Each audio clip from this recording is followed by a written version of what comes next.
कहाँ टॉपिक था? बाबर। क्या था? बाबर। आज का टॉपिक क्या? हुमायूं। बाबर की मृत्यु के बाद कौन बना? हुमायूं बना।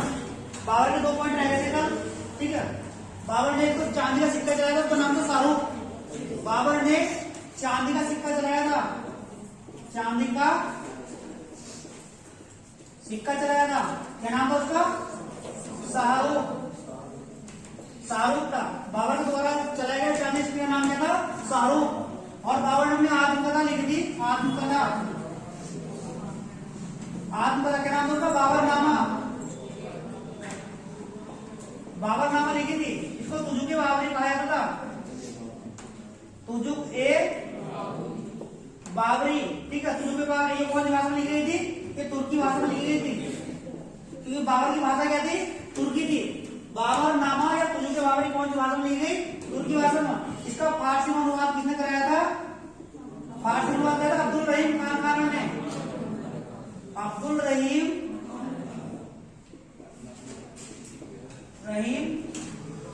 खान एक खाना।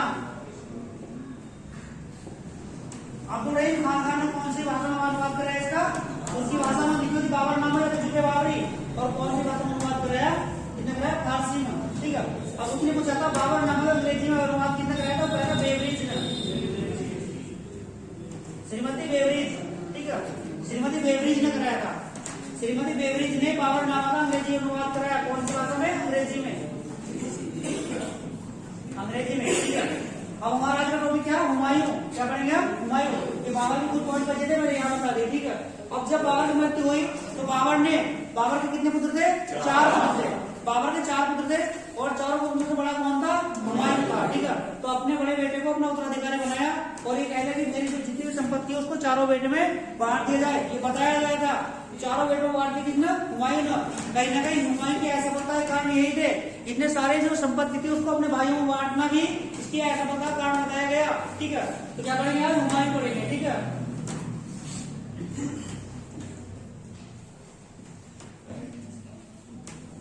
बाबर के 4 पुत्र थे, ठीक है।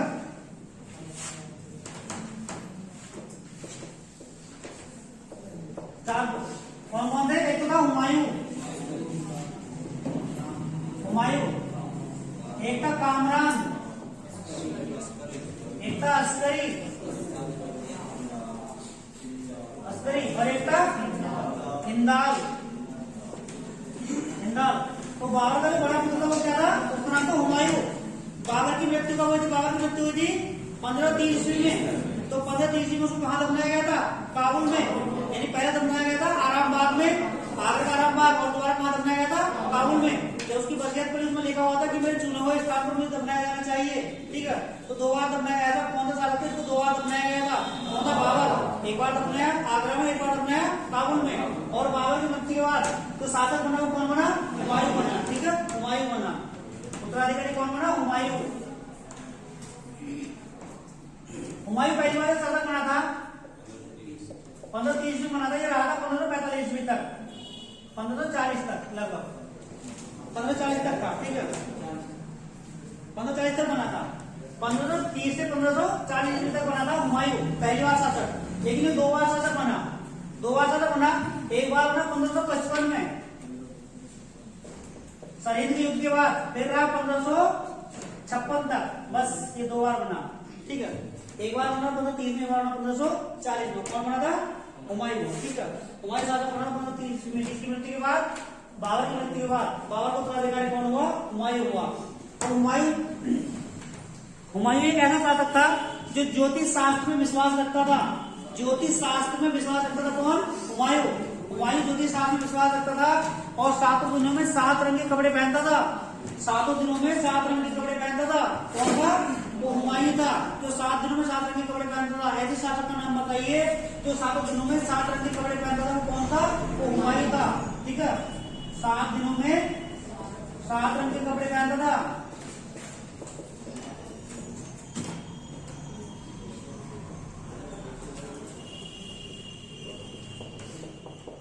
7 दिनों में 7 रंग के कपड़े पहनता था। कौन? हुमायूं। कौन? कहाँ विश्वास करता है? ज्योतिष शास्त्र में। ज्योतिष शास्त्र में विश्वास करता कौन? हुमायूं। हुमायूं की एक पुस्तक लिखी गई है, उसका नाम हुमायूं नामा। कौन सी है? हुमायूंनामा। हुमायूंनामा का लेखक कौन है? हुमायूंनामा का लेखक कौन है? गुलबदन बेगम। जो हुमायूं की जानकारी मिलती है इसमें मिलती है गुलबदन बेगम। गुलबदन बेगम ये इसकी चचेरी बहन थी, इसकी हुमायूं की, ठीक है। तो हुमायूं की जो जानकारी मिलती है कौन सी पुस्तक मिलती है? हुमायूंनामा में। हुमायूंनामा पुस्तक का संबंध किसका? हुमायूं से। और इसे लिखा किसने? गुलबदन बेगम ने, ठीक है। जबकि बाबरनामा को बाबर ने खुद लिखा, वो बाबर की आत्मकथा थी, तो चूंकि बाबर उसका नाम था। और हुमायूंनामा किसने लिखी है? गुलबदन बेगम ने। हुमायूं ने काफी सारे युद्ध लड़े, लेकिन दो ज्यादा प्रचलित रहे, दो युद्ध ज्यादा प्रचलित रहे। जब हुमायूं दिल्ली का शासक बना था 1530 ईस्वी में, तो 1539 ईस्वी में एक सूरी शासक था, ठीक है, अफगान शासक था, उसका नाम था शेर शाह सूरी। क्या नाम था उसका?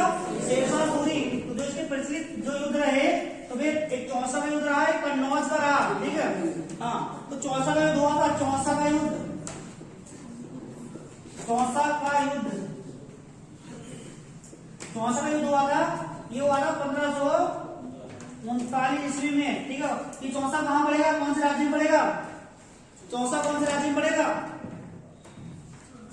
चौसा कौन से राज्य में पड़ेगा? चौसा पड़ेगा बिहार, बक्सर के पास। बक्सर का युद्ध पड़ा, फिर बक्सर का युद्ध। बक्सर कहां था? बक्सर कहां था? बिहार में था। तो बक्सर के पास था चौसा। कहां था? बक्सर के पास था, बक्सर के पास था, ठीक है। बक्सर के पास था चौसा, और ये कहां पड़ेगा? बिहार में, बिहार में पड़ेगा, ठीक है। तो चौथा युद्ध जो हुआ था 1539 ईस्वी में हुआ था, ये किसी के बीच हुआ था? ये हुआ था शेर खान, शेर खान और हुमायूं। हुमायूं, शेर खान और हुमायूं के बीच हुआ था। ये शेर खान कौन था? ये शेर खान होता है अफगान शासक था। कौन था? अफगान शासक था। तो अफगान शासक था शेर खान। शेर खान की एक अलग हिस्ट्री है, ठीक है। शेर खान क्या है? इसका शेर खान का बचपन का नाम क्या था? फरीद था। शेर खान के बचपन का नाम क्या था? फरीद था। इसके बचपन का नाम फरीद था, फरीद था इसके बचपन का नाम। और इसने एक तलवार की एक ही बार में, शेर खान ने तलवार की एक ही बार में शेर की गर्दन उड़ा दी थी, तो इसलिए इसका नाम रख गया शेर खान। यानी फरीद से क्या नाम रख गया था? शेर खान। अब ये जो युद्ध हुआ, चौसा का युद्ध हुआ, तो चौसा युद्ध में क्या करा? इसने हुमायूं को हरा दिया, हुमायूं को हरा दिया, तो इसने अपना नाम रखा शेर शाह सूरी, ठीक है। इसका नाम क्या रखा गया? शेर शाह सूरी इसका नाम रखा गया, ठीक है। शेर शाह सूरी नाम रखा गया था, शेर शाह, शेर शाह सूरी इसका नाम रखा गया था। इस युद्ध में जीतने के बाद सूरी की उपाधि इसको मिल गई थी, ठीक है। तो शेर शाह सूरी इसका नाम रखा गया। शेर खान का रखा गया इसका नाम शेर शाह, और सूरी वंश की स्थापना की। तो सूरी वंश का संस्थापक कौन था? शेर शाह सूरी था। तो चौसा के युद्ध में इसने शेर शाह ने, शेर खान ने हुमायूं को हरा दिया था, ठीक है। फिर कुछ एक साल बाद युद्ध लड़ाया, किसके बीच में? शेर शाह सूरी के और हुमायूं के बीच में, ठीक है। ये कौन सा युद्ध था? तो चौसा युद्ध में किसकी हार हुई? हुमायूं की हार हुई। किसने हराया? शेर शाह ने, यानी शेर खान। बचपन का नाम इसके फरीद था, ठीक है। फरीद इसके बचपन का नाम था, किसके? शेर खान के। चौसा युद्ध के बाद फिर एक युद्ध हुआ बिलग्राम का युद्ध, बिलग्राम का युद्ध, बिलग्राम, बिलग्राम या कन्नौज, बिलग्राम या कन्नौज का युद्ध हुआ था 1540 ईस्वी में। 1540 में ये हुआ था शेर शाह सूरी, सूरी और हुमायूं, हुमायूं, ठीक है। तो शेर शाह सूरी हुमायूं में हुआ बिलग्राम या कन्नौज। कन्नौज, कन्नौज कहां पड़ेगा? हाँ, कन्नौज कहां पड़ेगा? यूपी का क्षेत्र है कन्नौज, ठीक है। तो कन्नौज, कन्नौज है बिलग्राम, क्षेत्र का नाम क्या? कन्नौज है बिलग्राम। तो कन्नौज है बिलग्राम में जो युद्ध हुआ 1540 ईस्वी में, और शेर शाह सूरी ने 1540 ईस्वी में हुमायूं को हरा दिया था। दोनों युद्धों में हरा दिया। किसको हरा दिया? हुमायूं को। और हुमायूं के हारने के कारण क्या थे? इसके भाइयों ने इसका साथ नहीं दिया था, इसके भाइयों के साथ दिया था। इसने जो अपनी पैतृक संपत्ति थी, उस पैतृक संपत्ति को बांट दिया था, अपने भाइयों को बंटवारा कर दिया था। किसने? हुमायूं ने। तो हुमायूं इस युद्ध में हार गया, ठीक है। दोनों युद्ध में हार गया कौन? हुमायूं। अब हुमायूं हारने के कारण क्या था? इसकी संपत्ति को बंटवारा करना, इसके भाइयों के साथ नहीं दिया था। अब यहाँ से हारने के बाद, हुमायूं यहाँ से हारने के बाद, अब यहाँ से हारने के बाद सिंध पहुंच गया। कहां पहुंच गया? सिंध चला गया था, सिंध चला गया था, सिंध चला गया। इसका एक भाई था हिंदाल, तो हिंदाल के पास गया। हिंदाल के गुरु थे, हिंदाल एक गुरु थे, ठीक है। हिंदाल के गुरुदेव का नाम था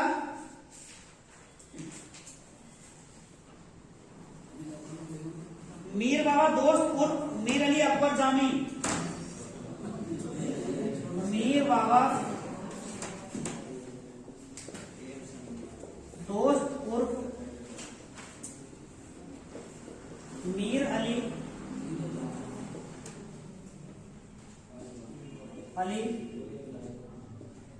अकबर जामी। ये है हिंदाले गुरु का नाम था मीर बाबा दोस्त उर्फ मीर अली अकबर जामी। मीर अली अकबर जामी कौन थे? हिंदाले गुरु थे। तो हिंदाल के अध्यात्म गुरु थे कौन? मीर बाबा दोस्त उर्फ मीर अली अकबर जामी। जब यहाँ से हुमायूं भागकर कहाँ चला गया? सिंध चला गया। इसने लगभग 15 वर्षों तक ऐसे ही जीवन व्यतीत किया, घुमक्कड़ों वाला जीवन व्यतीत किया। तो इसने यहाँ क्या करा? मीर बाबा दोस्त उर्फ मीर अली अकबर जामी, इसकी पुत्री थी हमीदा बानो बेगम। हमीदा बानो बेगम, हमीदा बानो बेगम से 1541 ईस्वी में निकाह कर लिया था, ठीक है। निकाह कर लिया था हुमायूं ने, हुमायूं, ठीक है। देखो जब 1540 ईस्वी में ये भाग कर कहां चला गया था? सिंध चला गया था। और अपना इसका भाई कौन था? हिंदाल। हिंदाल, तो हिंदाल के एक अध्यात्म गुरु था, उसका नाम था मीर बाबा दोस्त मीर अली अकबर जामी। उसकी पुत्री का नाम क्या था? हमीदा बानो बेगम। तो हमीदा बानो बेगम से निकाह किसने कर लिया था? हुमायूं ने निकाह कर लिया था 1541 में। लेकिन अभी घुमक्कड़ों वाला जीवन व्यतीत कर रहा था, अभी घुमक्कड़ों वाला जीवन व्यतीत कर रहा था, अभी एक जगह स्थिर नहीं रह पाया। और हुमायूं लगभग 15 साल तक ऐसे घुमक्कड़ों की तरह घूमा। तो 1541 में निकाह कर लिया किससे? हमीदा बानो बेगम से।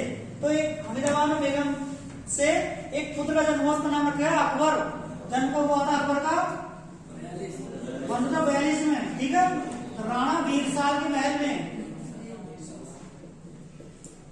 राणा वीरसाल के महल में, ठीक है।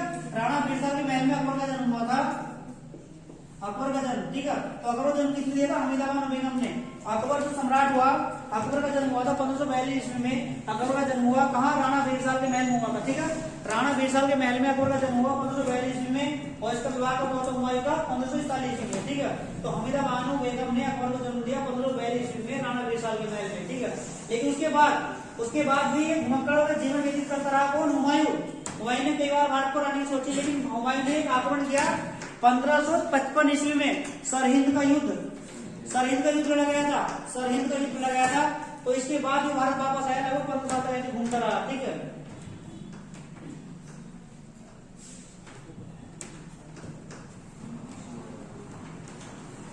युद्ध लड़ा गया था सरहिंद का युद्ध, ठीक है।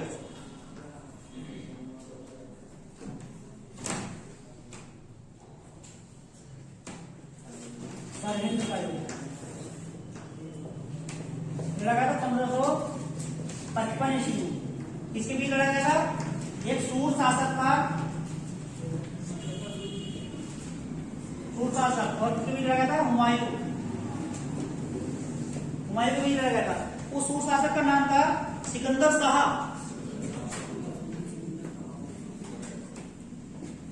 सिकंदर शाह जो शेरशाह सूरी का वंशज था, जो शेरशाह सूरी का वंशज था। तो एक सरहिंद का युद्ध लड़ा गया था 1555 ईस्वी में। सरहिंद का युद्ध लड़ा गया 1555 ईस्वी में। तो इस सरहिंद के युद्ध में सूर शासक सिकंदर शाह को इस हुमायूं ने क्या कर दिया? पराजित कर दिया था। और पराजित करने के बाद दिल्ली पर पुनः अपना अधिकार कर लिया था। तो दो बार शासक बना, एक तो 1555 ईस्वी में और एक बना 1530 ईस्वी में। 1540 ईस्वी तक रहा था ये। 40 के बाद लगभग 10 साल, लगभग 10-15 साल का शासक रहा शेरशाह सूरी का। और शेरशाह सूरी का एक वंशज था कहाँ? सरहिंद में। क्या नाम था उसका? सिकंदर शाह। तो हुमायूं ने सिकंदर शाह को सरहिंद के युद्ध में 1555 ईस्वी में हरा दिया था और दिल्ली पर पुनः अधिकार कर लिया। दिल्ली का पुनः शासक कब बन गया था? 1555 ईस्वी में बन गया था। कौन? हुमायूं, ठीक है। हुमायूं दिल्ली का शासक बन गया। अब इस युद्ध में हुमायूं की जो सेना का नेतृत्व किया था सरहिंद के युद्ध में, तो वो किसने किया था? उसका नाम था बैरम खां। उसका सेनापति कौन था? बैरम खां। बैरम खां, बैरम खां अकबर का भी संरक्षक बनेगा। हुमायूं की मृत्यु के बाद अकबर का संरक्षक किसे बनाया जाएगा? बैरम खां को बनाया जाएगा, ठीक है। अकबर की मृत्यु के हुमायूं की मृत्यु के बाद अकबर का संरक्षक कौन बनेगा? बैरम खां बनेगा। तो सरहिंद के युद्ध में हुमायूं की सेना का नेतृत्व किसने किया था? बैरम खां ने। बैरम खां एक कुशल सेनापति था। एक कुशल सेनापति था, इसकी वजह से यहाँ जीत हुई थी सरिंद के युद्ध में। तो सरिंद का युद्ध जीतने के बाद दोबारा पुनः दिल्ली गद्दी पर कौन बैठा? हुमायूं दिल्ली गद्दी पर बैठ गया था, ठीक है। और हुमायूं लगभग 1 साल तक रहा और 1556 ईस्वी में इसने एक शहर की स्थापना की थी 1533 ईस्वी में, ठीक है। एक नगर बनाया था 1533 ईस्वी में, क्या नाम उसका? दीनपनाह। हाँ, दीनपनाह बनाया था, भवन बनाया था, एक भवन बनाया था। दीनपनाह की इसने स्थापना की, दीनपनाह की। और दीनपनाह में क्या हुआ? 1556 ईस्वी में दीनपनाह में पुस्तकालय था, पुस्तकालय भवन था। दीनपनाह में पुस्तकालय भवन था। उस पुस्तकालय भवन के से सीढ़ियों से गिरने के कारण किसकी मृत्यु हो गई थी? हुमायूं की मृत्यु हो गई थी। कब हुई थी? 1556 ईस्वी में, ठीक है। पुस्तकालय की सीढ़ियों से गिरने से, पुस्तकालय की सीढ़ियों से गिरने के कारण किसकी मृत्यु हुई? हुमायूं की मृत्यु हो गई थी, ठीक है। और हुमायूं की मृत्यु के बाद दिल्ली का शासक कौन बना? इसका उत्तराधिकारी कौन बना? अकबर बना, ठीक है। इसका पुत्र अकबर बना। और अकबर का संरक्षक किसे बनाया गया था? बैरम खां को बनाया गया था, ठीक है। बैरम खां को। इसकी मृत्यु कब हुई थी? 1556 ईस्वी में, ठीक है। 1555 में बना था, 1556 इसकी मृत्यु हो गई थी, ठीक है। हुमायूं के बाद कुछ बिंदु शेरशाह सूरी के, ठीक है। शेरशाह सूरी के बारे में पढ़ेंगे।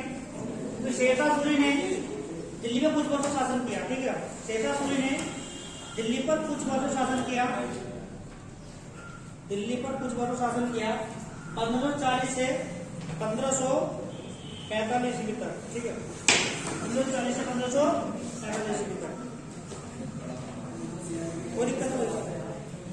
1540 से 1545 ईस्वी तक, ठीक है। 1540 से 1545 ईस्वी तक दिल्ली पर शासन किसने किया? शेरशाह सूरी ने। इसके बारे में कुछ पॉइंट है यहाँ बताया गया, ठीक है। 1540 से 1545 तक लगभग 5 साल तक दिल्ली पर शासन किया, ठीक है। 5 साल तक दिल्ली पर शासन किया। तो शेरशाह सूरी था, तो शेरशाह सूरी सूर वंश संस्थापक माना जाता है। क्या माना जाता? सूर वंश संस्थापक। सूर वंश संस्थापक कौन था? शेरशाह सूरी था। तो सूर वंश संस्थापक शेरशाह सूरी था। और इसकी जो मृत्यु हो गई थी वो कब हुई थी? 1545 में इसकी मृत्यु हुई थी शेरशाह सूरी की। 1545 ईस्वी में शेरशाह सूरी की मृत्यु हो गई। और इसका उत्तराधिकारी, इसका पुत्र कौन बना? जलाल खां बना। क्या नाम था उसका? जलाल खां। जलाल खां को शासक बनाया गया, ठीक है। जलाल खां ने इस्लाम शाह की उपाधि धारण की थी। क्या नाम था इसका? इस्लाम शाह। जलाल खां ने इस्लाम शाह की उपाधि धारण की और दिल्ली पर शासन किया, ठीक है। जलाल खां के बाद शासक कौन बना? फिरोज खां, ठीक है। कौन बना? फिरोज। इसका उत्तराधिकारी कौन बना? फिरोज बना। और फिरोज की हत्या किसने करी थी? मुवारिज खान। किसने करी थी? मुवारिज खान ने फिरोज खान की हत्या कर दी थी, मुवारिज खान ने, ठीक है। और मुवारिज खान ने मोहम्मद आदिल शाह की उपाधि धारण की। किस नाम जाना जाता है इसको? मोहम्मद आदिल शाह। मुवारिज खान को मोहम्मद आदिल शाह के नाम से जाना जाता था। और मोहम्मद आदिल शाह का जो सेनापति था उसका नाम क्या था? प्रधानमंत्री का नाम क्या था? हेमू। क्या नाम था? हेमू। मोहम्मद आदिल शाह के प्रधानमंत्री का नाम क्या था? हेमू। ये वही हेमू है जिसके साथ पानीपत का दूसरा युद्ध होगा। पानीपत का दूसरा युद्ध किसके साथ होगा? हेमू के साथ होगा। तो क्वेश्चन पूछता कि पानीपत का दूसरा युद्ध किसके साथ हुआ था? तो पानीपत का दूसरा युद्ध अकबर और किसके बीच हुआ था? हेमू के बीच हुआ था। हेमू कौन था? अफगान शासक था। अफगान शासक कौन था? ये मोहम्मद आदिल शाह का क्या था? प्रधानमंत्री था। कौन था? प्रधानमंत्री, ठीक है। प्रधानमंत्री। ये क्या था हमारा? शेरशाह सूरी। शेरशाह सूरी के बाद कौन बना? जलाल खां। जलाल खां किस नाम जाना गया? इस्लाम शाह पर। और इसके बाद उत्तराधिकारी कौन बना? फिरोज बना। और फिरोज की हत्या किसने की थी? मुवारिज खान ने। और मुवारिज खान किस नाम जाना गया? मोहम्मद आदिल शाह। और मोहम्मद आदिल शाह का प्रधानमंत्री कौन था? हेमू था। इस हेमू के साथ अकबर का युद्ध होगा। पानीपत का दूसरा युद्ध 1556 ईस्वी में होगा, ठीक है। लेकिन यहाँ हम क्या कर रहे हैं? शेरशाह सूरी के महत्वपूर्ण बिंदु कर रहे हैं। तो सूर वंश का संस्थापक कौन था? शेरशाह सूरी था। और शेरशाह सूरी के समकालीन एक कवि हुआ करते हैं, नाम था मलिक मोहम्मद जायसी। मलिक मोहम्मद जायसी ने पद्मावत की रचना की थी, बताया ना। पद्मावत की रचना की थी 1540 के आसपास, लगभग 1540 के आसपास। 1540 के लगभग मलिक मोहम्मद जायसी ने किसकी रचना की थी? पद्मावत। पद्मावत मैंने अलाउद्दीन खिलजी के बारे में जब पढ़ाया था तब बताया पद्मावत के बारे में, ठीक है। अलाउद्दीन खिलजी वंश का जो मिलता वर्णन मिलता कौन सा मिलता? पद्मावत मिलता। तो मलिक मोहम्मद जायसी किसके समकालीन थे? शेरशाह सूरी के। ऐसा नहीं कि अलाउद्दीन खिलजी के समय में थे ना। अलाउद्दीन खिलजी ने वर्णन करा लगभग 200 साल के बाद, लगभग 200 वर्ष के बाद जिन्होंने पद्मावत लिखी है 1540 ईस्वी में, ठीक है। तो मलिक मोहम्मद जायसी शेरशाह सूरी के समकालीन थे। और सूर वंश संस्थापक कौन था? शेरशाह सूरी था। शेरशाह सूरी के जो पिता का नाम था क्या नाम था? हसन खां था। शेरशाह सूरी के कुछ अन्य बिंदु यहाँ है। शेरशाह सूरी के पिता का नाम क्या था? हसन कहाँ था? और हसन कहाँ कहाँ रहते? सासाराम। कहाँ रहते थे? सासाराम। सासाराम कहाँ पड़ेगा? बिहार। बिहार में पड़ेगा सासाराम। अभी जो शेरशाह सूरी था, शेरशाह सूरी का बचपन नाम क्या था? फरीद नाम था। शेरशाह सूरी के बचपन का नाम मैंने पहले बताया। शेरशाह सूरी के बचपन का नाम क्या था? फरीद था। शेरशाह सूरी के बचपन का नाम फरीद था, लेकिन इसको एक शेर यानी कि एक राजा के यहाँ नियुक्त कर दिया गया था। तो शासक का नाम था बहार खां लोहानी। क्या नाम था? बहार खां लोहानी। तो जब वहां रहता था कौन? फरीद। तो फरीद ने तलवार के एक ही वार में शेर की गर्दन काट दी थी। तो इसने बहार खां लोहानी ने शेर खान उपाधि धारण की थी। किसको? फरीद को। क्वेश्चन पूछा था शेरशाह सूरी के बचपन का नाम क्या था? फरीद था। और फरीद को शेरशाह की उपाधि किसने धारण की? शेर खान की उपाधि धारण किसने की? तो किसने दी थी? बहार खां लोहानी ने प्रदान की थी। ठीक है, बहार खां लोहानी ने शेर खान की उपाधि प्रदान की। किसको? फरीद को। ठीक है, फरीद को। अब क्वेश्चन ये बनता शेरशाह सूरी का मकबरा। तो शेरशाह का मकबरा कहाँ बना हुआ? सासाराम, बिहार में। कई बार एग्जाम में क्वेश्चन आ चुका, वेरी वेरी इंपॉर्टेंट क्वेश्चन है। ठीक है, शेरशाह सूरी का जो मकबरा है सासाराम में बना हुआ। सासाराम कहाँ पड़ेगा? बिहार में। तो शेरशाह का मकबरा कहाँ बना हुआ? बिहार, सासाराम में। इसने रोहतासगढ़ का किला बनवाया था और किला कुनवा नामक मस्जिद दिल्ली में बनवाई थी। ठीक है, एक तो रोहतासगढ़ का किला बनवाया और किला कुनवा मस्जिद कहाँ बनवाई था? दिल्ली में बनाई। कितना? शेरशाह सूरी ने। और शेरशाह सूरी ने 32 अंक वाला जो नापने वाला गज था, 32 अंक वाला नापने वाला गज था, गजे। ठीक है, तो उसको बनाया था इसमें। तो सन की डंडी का प्रयोग किया था। 32 अंक वाला तो गजे सिकंदरी चलाया था। उसका नाम था, तो इसको बनवाया था। ठीक है, हाँ, सिकंदरी गज। क्या नाम था? सिकंदरी गज। जो उसने चलाया था, लेकिन इसने 32 अंक वाला चलाया था। इसी का नाम था 32 अंक वाला। इसने चलाया, लेकिन शुरुआत एक बार फिरोज ने कर दी थी, फिरोज तुगलक ने कर दी थी। लेकिन 32 अंक वाला संत की डंडी वाला जो चलाया था, तो सिकंदरी गज इसने चलाया था। ठीक है, उसने पहले सिकंदरी चलाया था, इसने सिकंदरी गज चलाया था। ठीक है, सिकंदरी गज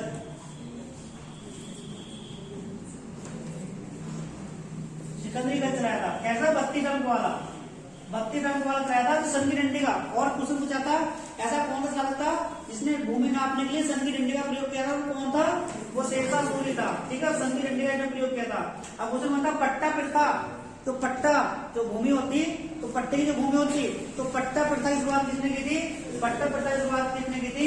शेरशाह सूरी ने की थी। पट्टा प्रथा की शुरुआत किसने की थी? शेरशाह सूरी ने की थी। ठीक है, पट्टा प्रथा की शुरुआत शेरशाह सूरी ने की थी। और ग्रांड ट्रंक रोड की मरम्मत किसने करवाई थी? शेरशाह सूरी ने। जिसको जीटी रोड बोला जाता है, क्या बोलते हैं? GT road. तो जीटी रोड की मरम्मत किसने करवाई थी? शेरशाह सूरी ने करवाई थी। यानी ग्रांड ट्रंक रोड की मरम्मत किसने करवाई थी? शेरशाह सूरी ने करवाई थी। ऐसा माना जाता है डाक प्रथा का प्रचलन किसने किया था? डाक प्रथा का प्रचलन भी शेरशाह सूरी ने किया था। लेकिन डाक प्रथा का पहले भी जिक्र आया एक बार। ठीक है, डाक प्रथा एक बार पहले भी जिक्र आया, जो तुम्हारा लोधी वंश में आया था। ठीक है, लोधी नहीं, वहां आया था, दूसरे किसी वंश में आया था डाक प्रथा। लेकिन डाक प्रथा की शुरुआत किसने करी थी? शेरशाह सूरी ने की थी। एक वंश में और आया डाक प्रथा का जिक्र, लेकिन शुरुआत किसने की माना जाता? किसको माना जाता? शेरशाह सूरी को माना जाता। ठीक है, शेरशाह सूरी को माना जाता। डाक प्रथा की शुरुआत किसने? शेरशाह सूरी ने। ग्रांड ट्रंक रोड का निर्माण किसने कराया? शेरशाह सूरी ने। पट्टा प्रथा की शुरुआत किसने की? शेरशाह सूरी ने। और सिकंदरी गज 32 अंक वाला सन की डंडी किसने बनाया था? शेरशाह सूरी ने। ठीक है, और शेरशाह का मकबरा कहाँ? सासाराम, बिहार में स्थित है। और बहार खां लोहानी ने कौन सी उपाधि दी थी? शेर खान की उपाधि दी थी। और इसके बचपन का नाम क्या था? फरीद था। बचपन का नाम क्या था इसके? फरीद था। ठीक है, इसके बचपन का नाम फरीद था। और उसके पिता का नाम क्या था? हसन खान। और कहाँ के थे? सासाराम, बिहार के रहने वाले थे। सूर्य वंश संस्थापक कौन था? शेरशाह सूरी था। ठीक है।